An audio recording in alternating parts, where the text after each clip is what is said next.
Қос перзентін мүгедек еткен отбасы. Екінші бөлім. Қызым, ол тамақ ашып қалған, жеуге болмайды. Бар, тағы біраз ойнай тұр.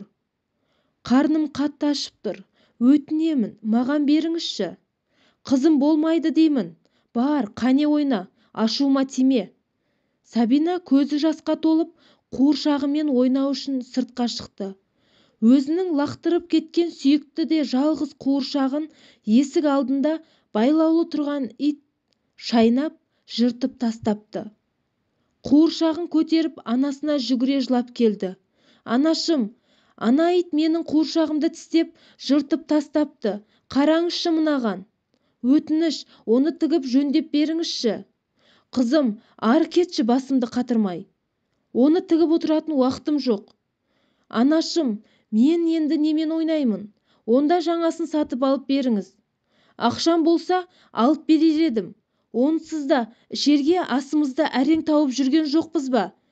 Бар кет әрі миымды ашытпай. Анашым, өтінемін, қуыршағымды жөндеп беріңізші, өтінемін. Сен қыз осы неге сөз ұқпайсың? Кетші, кет деген соң.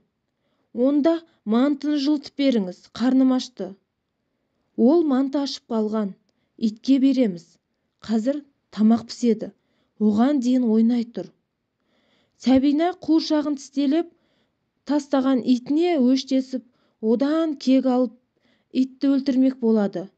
Әкесінің бұрынғы құтырған итін қалай өлтіргені есіне түсті. Әкесі құтырған итке нанның ортасына шиша бөтелкені майдалап салып берген болатын. Сол бір көрініс есіне түсіп, шиша бөтелкені майдалап, тоңазытқышта тұрған мантылардың арасына салып қойды. Үйдің ішінде дауыстап анасы: Сабина қызым, бар, ағаң мен әкеңді түскі асқа шақырып кел, деп айқайлайды. Сабина жүгіре барып, әкесі мен ағасын түскі асқа шақырып келеді. Әке-шешесі, ағасы үйде тамақтанып отырғанда, ол сыртта анасының әлгі мантыларды итке бергенін күтіп отырды. Анасы шақырса да үйге кірмеді.